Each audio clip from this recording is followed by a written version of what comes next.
Sinty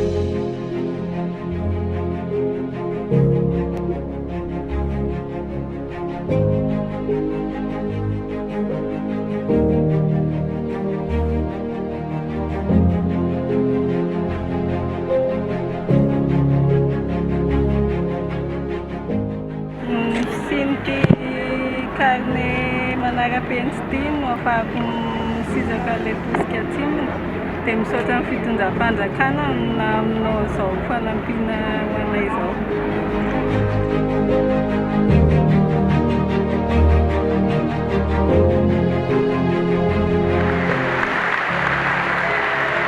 Ao anatin'ny carne iny a dia misy hoe social bahoaka.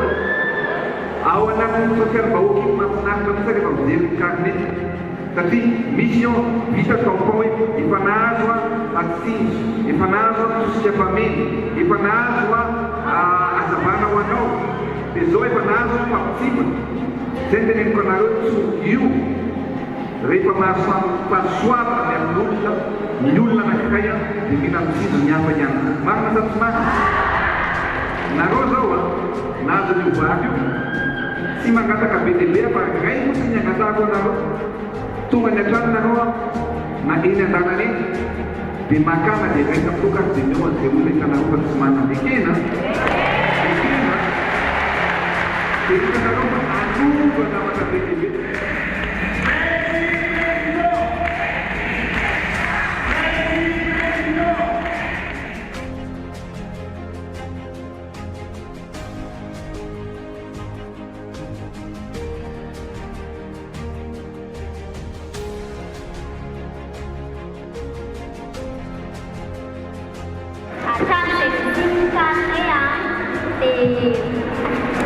Dia apa dia zavatra ilainao azo daholo, hatramin'ny taratasy ilainao dia azo daholo izany.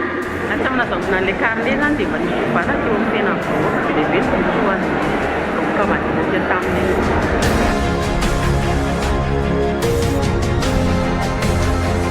Fitondram-panjakana tamin'ny sarian'ny Andriamatoa Andriavelona nanome carne na vahoaka ny kivatsy tsivona tito ka makasitraka indrindra fitondram-panjakana sarian'ny Andriamatoa Andriavelona. Misaotra amin'ny président amin'ny président Andrinirina Rajoelina nanome an'ireto zavatra be lehibe reto satria tsisy amin'ny président koa tsisy an'itony carne tony ary misaotra betsaka anazy satria mampiova zavatra be lehibe président ary misaotra betsaka amin'ny président amin'ity zavatra omeny ity dia misaotra indrindra.